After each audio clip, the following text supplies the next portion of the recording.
తొట్టిల్లకుండా మిమ్మను కాపాడుటకును తన మహిమ ఎదుట ఆనందముతో మిమ్మను నిర్దోషులనుగా నిలవబెట్టుటకును శక్తిగల మన రక్షకుడైన అద్వితీయ దేవునికి మన ప్రభువైన యేసుక్రీస్తు ద్వారా మహిమయు మహాత్మ్యమును ఆధిపత్యమును అధికారమును యుగములకు పూర్వమును ఇప్పుడును సర్వయుగములను కలుగునుగాక. ఆమేన్. చలమా మనం చేసే ప్రార్థన పరిశుద్ధాత్మతో, పరిశుద్ధాత్మ నడిపింపుతో ఉండునట్లు మనము మన విశ్వాసాన్ని బలపరుచుకోవాలి. ఎందుకంటే మనం చేసే ప్రార్థన కొన్నిసార్లు అది దేవుడు వినకపోవచ్చు. ఎందుకు దేవుడు వినడు మన ప్రార్థనలు అంటే, పరిశుద్ధాత్మలో ప్రార్థించే ప్రతి ఒక్కరి ప్రార్థన దేవుడు వింటున్నాడు. ఏదో మన అవసరాల కొరకు మనం చేసే ప్రార్థన, అందులో పరిశుద్ధాత్ముడు లేడు కాబట్టి మనకిడ ఆ ప్రార్థన దేవుడు వింటం లేదు. ఆత్మతో సత్యముతో మరి ప్రార్థించే ప్రార్థన కాదది. చూడండి, ఇక్కడ రోమీలు 8:26-27 వచనాలు ఒక్కసారి చదువుకుందాం. అటువలే ఆత్మయు మన బలహీనతను చూచి సహాయము చేయుచున్నాడు. ఏలయనగా మనము యుక్తకాలముగా ఎలాగూ ప్రార్థన చేయవలెనో మనకు తెలియదు, కానీ ఉచ్చరింప శక్యము కాని మూలుగులతో ఆ ఆత్మ తానే మన పక్షముగా విజ్ఞాపనము చేయుచున్నాడు. చాలండి. ఒకసారి ఎఫెసీ 6:18 కనుక మనం చదువుకున్నట్లయితే, మరి ఇక్కడ మనం చూస్తాం, ఆత్మ వలన ప్రతి సమయమందును ప్రతి విధమైన ప్రార్థన విజ్ఞాపనను చేయొచ్చు. ఆత్మ వలన ప్రతి సమయమందును ప్రతి విధమైన ప్రార్థన విజ్ఞాపనను చేయొచ్చు. మరి ఇక్కడ మనము రోమీలు 8:26-27 చూసినప్పుడు, అటువలే ఆత్మయు మన బలహీనతలను చూచి సహాయము చేయుచున్నాడు. అంటే మన ప్రార్థనకు పరిశుద్ధాత్మకు ఇక్కడ ఏముంది అమ్మా? సంబంధం ఉంది, రిలేషన్. ఎవరి ప్రార్థనలోనైతే పరిశుద్ధాత్మ సహాయం ఉండదో ఆ ప్రార్థన అంగీకరించబడదు. చాలాసార్లు మనం చేస్తూ ఉంటాం ప్రార్థన. ఎలా? మన జీవితం మనం జీవిస్తూ ఉంటాం. మనం చేసే పొరపాట్లు, మనం చేసే పాపాలు, మరి దేవునికి దూరంగా ఉంటూనే ప్రార్థన జీవితం కలిగి ఉంటాం. మరి ఆ ప్రార్థన దేవుడు అంగీకరిస్తాడా అంటే ఎంత మాత్రమూ అంగీకరించడు. ఉదాహరణకు, అన్నదమ్ములైనటువంటి కయ్యూను ఏబేలు ఇద్దరు కూడా మరి ప్రార్థన చేసి దేవునికి అర్పిస్తారు. అర్పించినప్పుడు దేవుడు కయ్యూను అర్పణను అంగీకరించలేదు, యాక్సెప్ట్ చేయలేదు. మరి ఏబేలు ప్రార్థన దేవుడు అంగీకరించాడు. ఆయన అర్పించిన విధానము చేత ఆ అర్పణ అంగీకరించబడింది. ఇక్కడ మనం అర్థం చేసుకోవాలి, మనం చేసే ప్రార్థన దేవుడు వింటాడా వినడా? అది ఎలా చెప్పొచ్చు అంటే, వీరిద్దరిని మనం ఉదాహరణ తీసుకున్నప్పుడు, మరి మనం కయ్యూను స్వభావం కలిగి ఉన్నామా? కయ్యూను ఎలా ఇచ్చాడు?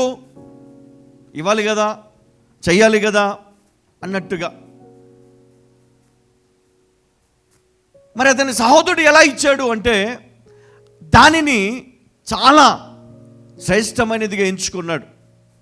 ఇది దేవుని నిమిత్తము ప్రత్యేకించి మరి ఆ అర్పణ ఏదైతే ఇస్తున్నాడో దానికి స్పెషల్ ట్రీట్మెంట్, దాన్ని సపరేట్గా చూడడం, దాన్ని చాలా ప్రత్యేకమైనటువంటి పద్ధతిలో దానికి మంచి ఆహారం ఇవ్వడం, మరి ఇవన్నీ దేవుడు గమనిస్తాడా? ఖచ్చితంగా పరిశుద్ధాత్ముడు గమనిస్తాడు. నీలో ఉన్నవాడు గమనిస్తూ ఉన్నాడు. మరి అదేవిధంగా ఈరోజు మన జీవితంలో కూడా మనము చేసే ప్రార్థన చాలా చాలా చాలా చాలా విలువైనదని మనము గ్రహించినప్పుడు మనము ఆ ప్రార్థనకు సమయం ఇస్తాం. కానీ ఈరోజు మనం చూస్తే సమయం మట్టుకు ప్రార్థనకు లేదండి. ఎందుకంటే మనకు ఆసక్తి లేనప్పుడు మనకు అర్హత ఉండదు. అంటే ఒక బలమైనటువంటి అభిషేకం పొందాలి, ఒక బలమైనటువంటి విజయం పొందాలి. మన జీవితంలో అభిషేకంతో పాటు ఆశీర్వాదం కూడా కావాలి. అయితే వాటిని పొందడానికి అర్హత మనకు ఉంటుందా? ఎంత మాత్రం లేదు. ఆసక్తి లేని చోట అర్హత ఉండదు. నువ్వు ప్రిపేర్ అవ్వకపోతే, నువ్వు దానికోసం సిద్ధపడకపోతే నీ జీవితము మరి ప్రార్థన ఫలాన్ని ఎప్పటికీ పొందదండి. ఎప్పటికీ ఎన్నటికీ ఆ ఫలాన్ని మనం పొందలేము.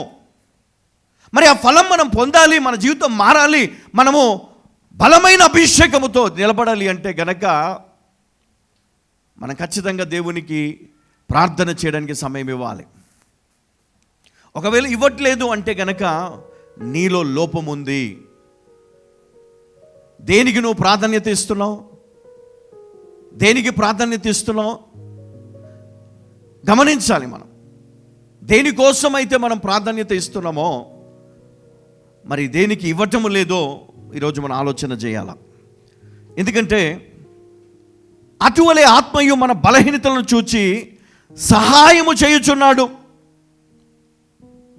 పరిశుద్ధ ఆత్ముడు మనలో నుండి మనకు సహాయం చేస్తూ ఉన్నాడంట ప్రార్థన చేయడానికి. కానీ మనం అలసిపోయి మనం దేవునికి సమయం ఇవ్వాలి. ఎప్పుడైతే నువ్వు నేర్చుకుంటావో నీ లైఫ్లో సక్సెస్ వైపు నీ ప్రయాణం మొదలవుతుంది. ఎప్పుడైతే దేవునికి నువ్వు సమయము ఇవ్వడము నువ్వు మొదలు పెడతావో నీ లైఫ్లో ఒక పాజిటివ్ అనాయింటింగ్ నువ్వు చూడటం మొదలు పెడతావు. ఈరోజు నువ్వు ఎంత నిర్లక్ష్యంగా, ఎంత లేజీగా ఉన్నావో అంతే నీ జీవితం కొనసాగుతూ ఉంది. అంతే. ఒక వ్యక్తి అన్నాడు, నేను లైఫ్లో చాలా సక్సెస్ అవ్వాలి, కోట్లు సంపాదించాలి, మా తల్లిదండ్రులకు చూపించాలి, నా బంధువులకు చూపించాలి, వాళ్ళందరికంటే గొప్పగా ఉండాలి నేను అనుకున్నాడు. కష్టపడుతున్నాడు, పనిచేస్తూ ఉన్నాడు. అతనికి ఉన్నటువంటి అర్హతను బట్టి, అతనికి దొరికిన ఉద్యోగంను బట్టి అతను సంపాదించేది నెలకి ఒక 20,000 సంపాదిస్తాడు. ఎంతకాలం సంపాదిస్తాడు? ఎంతకాలం కష్టపడతాడు? ఒక సంవత్సరం కష్టపడ్డాడు. ఎంత సంపాదించాడు? ఒక 10,000 ఖర్చులకు పోయాయి అనుకోండి. 20,000లో 10,000 మిగిలాయి. సంవత్సరానికి ఎంత మిగిలినట్టు? 1,20,000. మరి 1,20,000లో ప్రతి నెల ఏదో ఒక ఖర్చు అందులో తీయాలి. మందులకనో, హాస్పిటల్ కన్నో, స్కానింగ్లకని ఓ 50,000 వెళ్ళిపోయింది అనుకుందాం. మిగిలింది ఎంతమ్మా? 70,000 మిగిలాయి. మరి ఈ విధంగా ప్రతి సంవత్సరం కష్టపడుతూ ఒక 10 ఏళ్ళు కష్టపడ్డాడు. 70,000 ఇంటూ 10 ఎంత?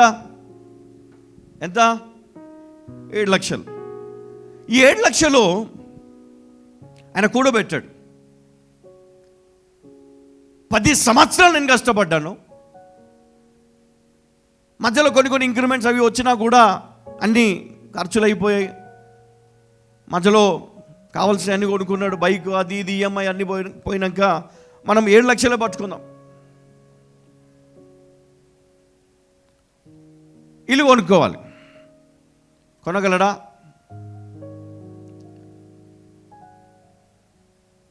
ఒకవేళ కొనాలంటే అన్ని ఈఎంఐలో కొనాలి. ఒకవేళ ఈఎంఐలో కొంటే నీకు జీతం మిగులుతుందా? మిగలదు. ఏం తింటావు? ప్రతి నెల